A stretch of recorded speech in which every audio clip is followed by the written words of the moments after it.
The state that my life is in now is because of one event that changed the course of my entire life. It was one of the worst periods of my life, and I had absolutely no support from anyone. I have faced a lot as a kid, but that was something that just broke me from the inside. And now I have essentially no family left. And ever since I was young, my parents used to tell me that everyone might abandon you, but your family won't.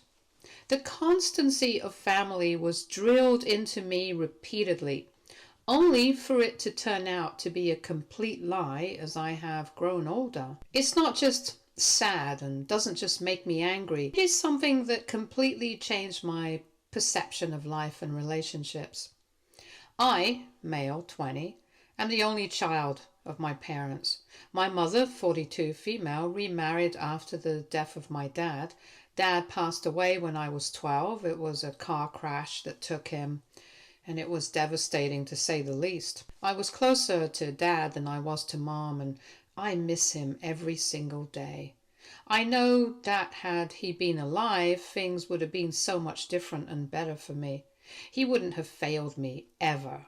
I would actually have had someone that I could rely on in times of distress, a shoulder to cry on, and a man to look up to. But he left, and it was only Mom and me for a couple of years. After Dad's passing, Mom stayed behaving weirdly, for the lack of a better word. She went on multiple dates and brought back many men home. It was really emotionally scarring for me, and there were times when I felt like running away. Of course, I didn't really understand what she was doing, at least initially. I knew something was off, and I didn't feel safe in my own home, both mentally and physically. When I grew up a little, I realized that maybe this was her way of coping with her loss. But as a young kid of 12 who had just lost his father, what was happening was something that I just couldn't comprehend or digest. All those new people in the house scared me a lot, and that was the time when I was at my weakest, just like Mom. And instead of us dealing with it together, or her helping me come to terms with his death, she kind of just took off on her own and did what she thought was best for her, or what numbed her mind and made her pain go away. It all changed in a couple of years. When I was 15, Mom got married again. The guy, my stepdad, was a domineering figure, and I was rebellious at that time, so he and I often used to be at loggerheads with each other. The sad part about this was that my mother never took my side or asked David to go easy on me. He was a strapping 6'4" guy, tattooed and muscular, and just gave off the vibe that he would split you in two like a toothpick at the drop of a hat. And I was 15, and he used to be after my life. Even small mistakes were disasters for him, and the house and the environment just became unbearable to live in. And this was not all. What was worse was that he had a daughter, Chloe. Chloe was 12 at that point in time. We have a 3-year age difference, and she was the absolute apple of his eye. The little princess could do no wrong. Anything she wanted was handed over to her, no questions asked. She was, and still is, I presume, a coddled piece of crap, and I hated her from the bottom of my heart. Because David could never discipline Chloe or bring any sense of order to her, Mom was forced to coddle her as well. I mean, I don't think forced would be the right word, because she chose to do it. My point is that David was very dominating, and all his dominance and aggression, verbal, not physical, were directed towards me. Instead of balancing it out, my mother just rolled with it, so I kind of became the punching bag of the house. Well, maybe not the punching bag, that's not the right way to put things. I was the one who was disciplined by them a lot.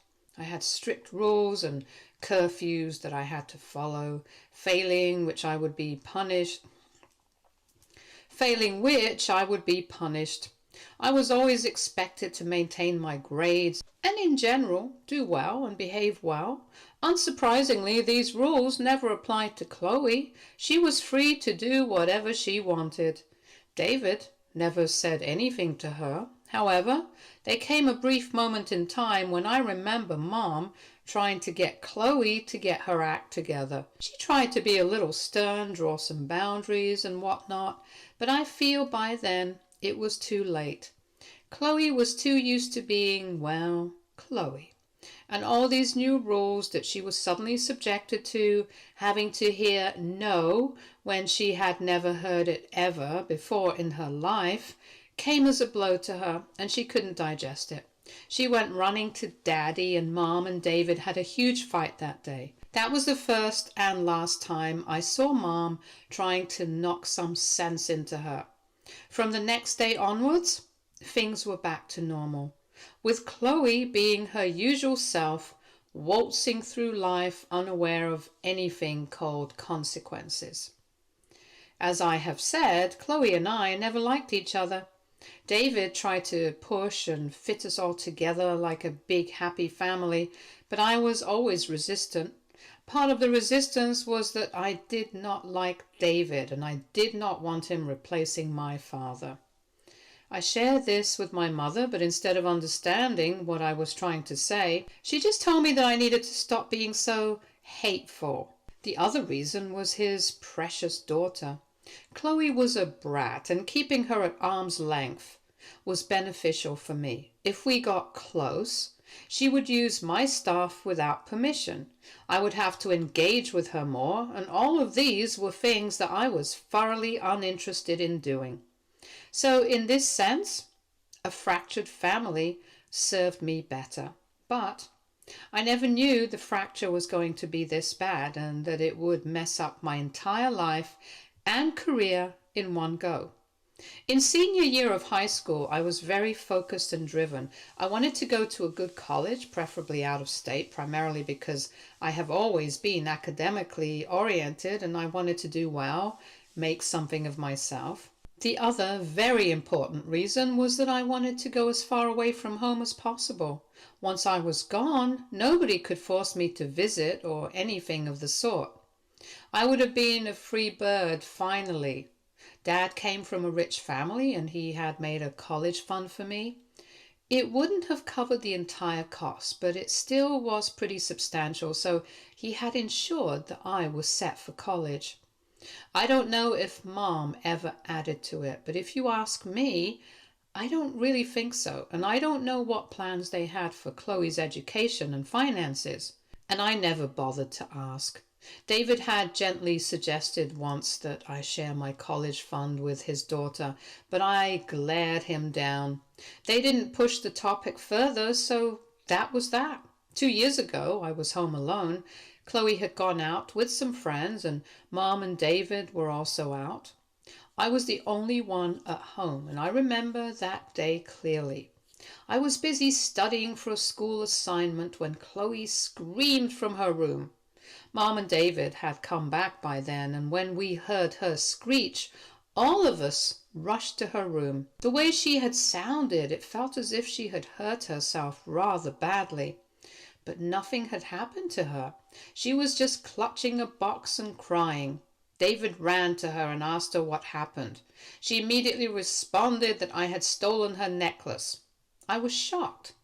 I told him I hadn't done anything and asked her to cut it out, but she was adamant and ferocious with her accusations. I looked at Mom, hoping and praying that she would come to my defense, but she didn't even look at me. She just went to console Chloe and asked her if she had seen anything. Chloe, through tears, said that she had this necklace that was her late mother's, and it was supposedly very expensive and held a lot of sentimental value. She had it safe before she had gone to meet her friends, and now it was suddenly missing. She said that there was no one else in the house other than me, and that she was certain I would have taken it. I kept on saying and pleading that I hadn't done anything wrong. I even offered Chloe and David to check my room and belongings if they wanted to. David was fuming. Both Chloe and I were crying, and it was a mess altogether. David barged into my room and looked for that damn necklace, but he couldn't find it anywhere. He essentially ripped my room apart, took down the wallpaper, posters and everything. In hindsight, all that wasn't even needed. How would anybody hide a stolen necklace behind a wallpaper or a poster? Everyone had taken what Chloe was saying at face value, and for all three of them, I was the culprit. To everyone's surprise, the necklace was not found in my room. They searched every possible crevice in the room, but it was nowhere to be found. I thought that this was the end of it and that I had finally been able to prove my innocence, but the next day it all started again. Chloe kept on insisting that I was the only one who had the time to do it, and I could very easily have stolen it and passed it to a friend. She kept on hammering the same thing to Mom and David, and both of them were inclined to believe her anyway. So no matter that they tore my room down, looked everywhere and found nothing, somehow I was the one to blame. I knew that there was no point in fighting it. They had made up their minds. I told them that I had not stolen her necklace and that I hadn't given it to anyone. They had no reason to doubt me, but if they still chose to, it wasn't really something that I could help. A week passed, and nobody spoke to me. I knew a storm was coming, and I knew the fallout was going to be huge. Mom did not step in for me even once. In fact, I think she was the first one to believe that I might have had something to do with the theft. A week later, David and Mom called me downstairs and told me that they wanted to talk. They said that since I was the one who had stolen and possibly even sold, what the hell, Chloe's late mother's necklace, it was my job to reimburse her for it. And Mom even said that I had destroyed a piece of Chloe's heart and family, and this was the least I could do for repentance. I told them again that I was not guilty, but it obviously fell on deaf ears. Since the cost of the necklace was a lot and something that I wouldn't have been able to pay back even if I got a part-time job, Mom and David had decided, not suggested, that I use my college fund to pay her back. I said absolutely not. There was no way in hell they were touching my money. But they said that the decision had been made. There was nothing I could do about it. I begged Mom not to do this to me. I begged her on my knees, but she didn't listen to me. She just kept on saying that she was ashamed that she had raised a thief. They took a lot of money out of the fund, like a lot of it. And Mom had control over it anyway, so I couldn't really do much. But that was the day I decided that Mom was dead to me. The moment I got into college, I blocked her everywhere. I have had to take out loans, and I'm in my second year of college right now. Of course, it was difficult, and it is going to be difficult for a couple more years, but I can't really do anything about it. I have never spoken to anyone from my family again, and I thought that I never would, especially Mom. She had betrayed me in the worst way possible. She not only didn't stand up for me and believed I was capable of stealing, she also robbed me of something that was mine, that Dad had worked hard for and saved up for me. Little did she, and I, know that karma was coming to bite her in the ass. Yesterday I received a call from an unknown number. Had I known it was Mom calling, I would have blocked the number immediately. I picked up the call and she started bawling helplessly on the phone. So much so that for the first couple of minutes I couldn't even understand it was her. And when I did, it would have been rude to disconnect, so I stayed on. She told me that she needed my help with something very important and that I was her only family left. I wanted to laugh and cut the call, but then curiosity got the better of me, so I asked her what happened.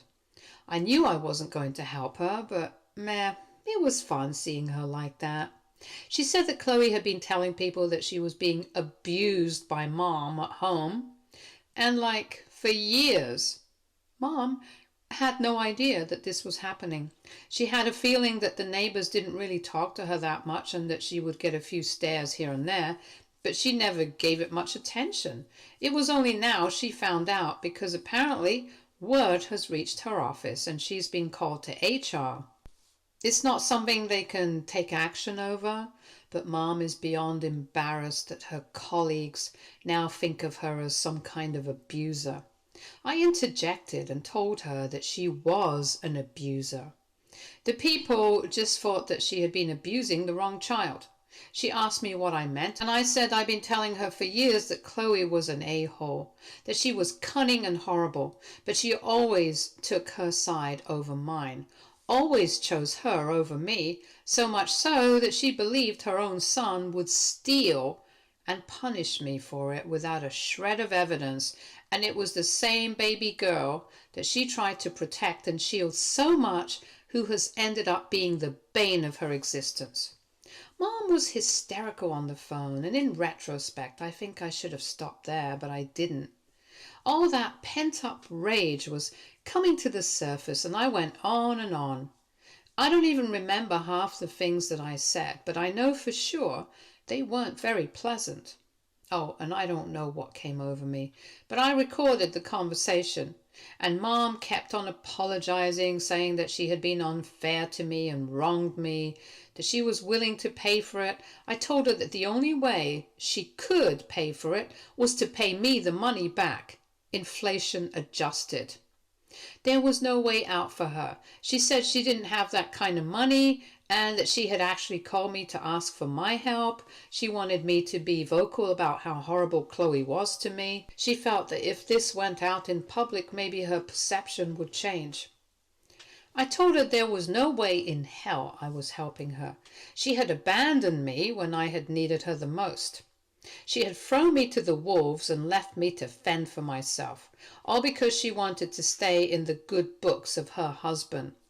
I told her that I knew that she knew Chloe was wrong and that Chloe was a brat, but she never said anything against her because she didn't want to sabotage her marriage with David. So she ended up sabotaging her relationship with her son, all for nothing. I told her that she deserved every bit of hate that was coming her way because she might not think she deserved it, but in reality she did. I also told her that the moment I got on my feet, I was going to sue both her and Chloe on grounds of mental cruelty and financial abuse. I told her that I was my father's son and I wasn't going to take this injustice lying down. She was on her own on this, and then I cut the call. I've been getting messages from her non-stop and I don't know what to do to get her to stop. Part of me, the major part, feels really smug that she's begging me for help. It soothes a part of my heart that I didn't know was so severely wounded. However, I kind of feel ashamed that I still carry so much hate for her. I had spent the last 2 years trying to get past all this, and now I think it has all come crashing down. The realization that I am not over it yet has hit me like a ton of bricks and I can't do anything about it. Update 1. Things are nastier and murkier than I thought, and now I feel more rage than ever before. When I had spoken to Mom, I told her I was going to drag both her and Chloe to court. I obviously hadn't meant it. I don't have time or energy for it, and I honestly want to leave all this shit behind and move on with my life. However, Mom thought that I was being serious, and then the big reveal happened. I had never even imagined that she was capable of being so disgusting and low. She called me up from a different number. I really don't know what's up with her and all these numbers. And she said that she needed to talk to me about something very urgent and begged me not to cut the call. David and Chloe were on the line as well, and I wanted to ask her how things got sorted between her and Chloe so soon. But I bit my lip. I didn't want to get more involved in this drama. She told me that when I told her that I would be taking her to court, she realized that it was time for her to come clean about something that she should have done years ago. She told me that money was tight 2 years ago. David had gambled most of his money away and she had almost exhausted her savings in order to keep the house running. They were in a tight spot and didn't know what to do. That was when Mom realized I had my college fund lying around and that I didn't really need it. I could always take out loans and still be able to get the degree, but she knew I would have never given her the money if she had asked for it. I was weirdly possessive about it, in her words, and she knew it meant a lot to me. So David and she orchestrated the entire plan in order to get my money and roped Chloe in. So it was all staged. None of it was true. They had robbed me of my inheritance. They had blamed me, gaslit me, abused me, and isolated me. All because they were irresponsible adults who didn't know how to handle either money or children. When she told me, I had tears streaming down my face. My head was reeling with frustration. Still is, even though it has been a couple of hours. She said she wanted to come clean to me and apologize so that we could make a fresh start as a family. I told her that I had no family. My only family was my dad, and he was no more. I told her that now, if she really wanted to repent, there was only one way. I needed that necklace that I had apparently stolen. It was all because of that damn necklace anyway, and if they had decided to screw over my life, I needed it. Then came the worst blow. There is no necklace. Even the bloody necklace was a lie. So there literally wasn't anything that they could do to make it better. Mom said that they would try and pay me back, but I said no. I did not need payment. I needed that necklace, and if Chloe didn't have it, if it didn't exist, I wanted them to get an exact same one made.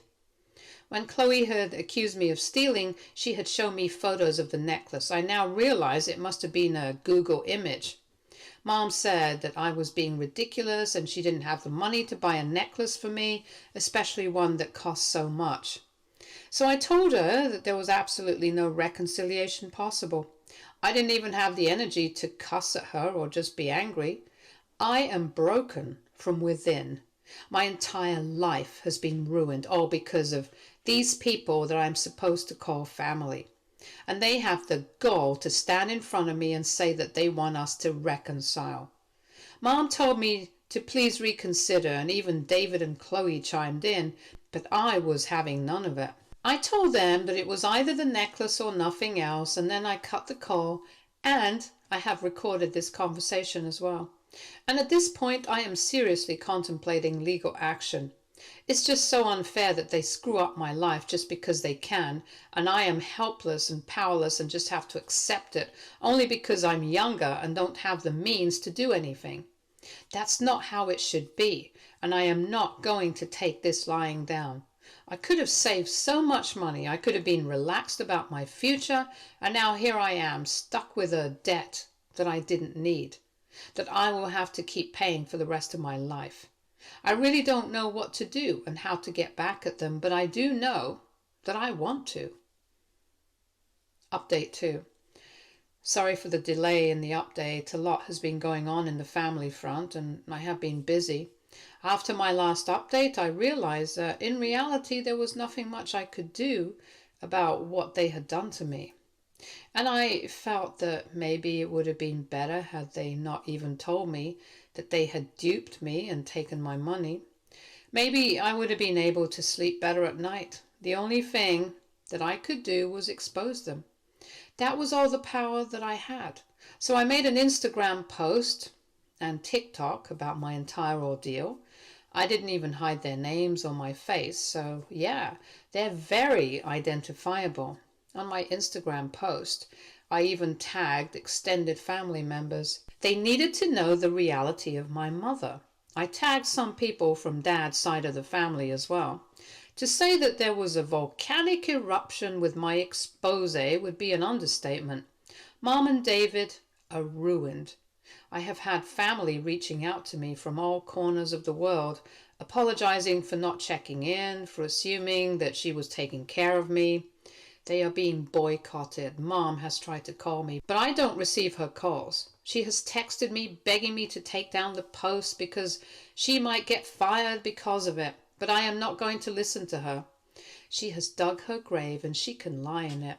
It's not my headache anymore. However, the juicy part is yet to come. I got a message on Instagram from my father's cousin.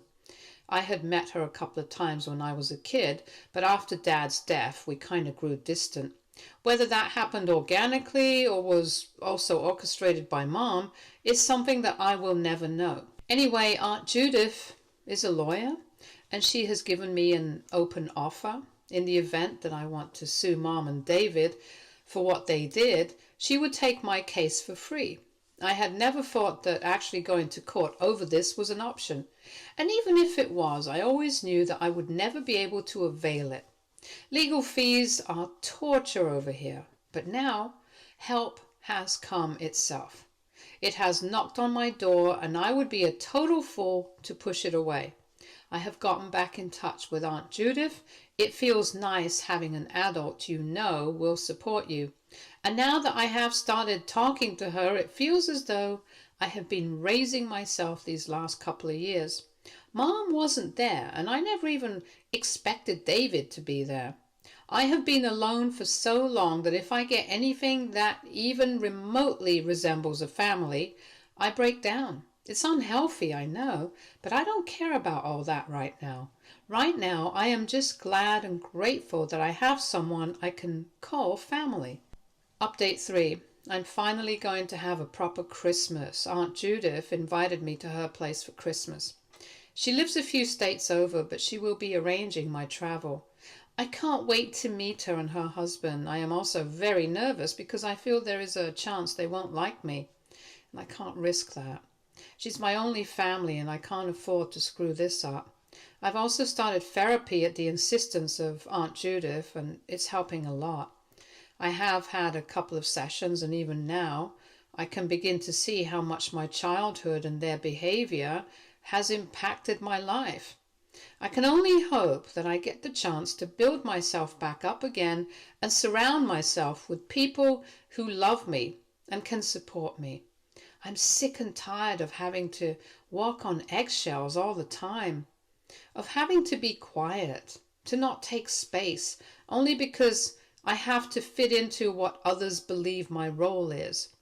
I haven't had a normal childhood, and though I know that I can't change it now, at least I can hope and aim to have a normal adulthood and rest of my life.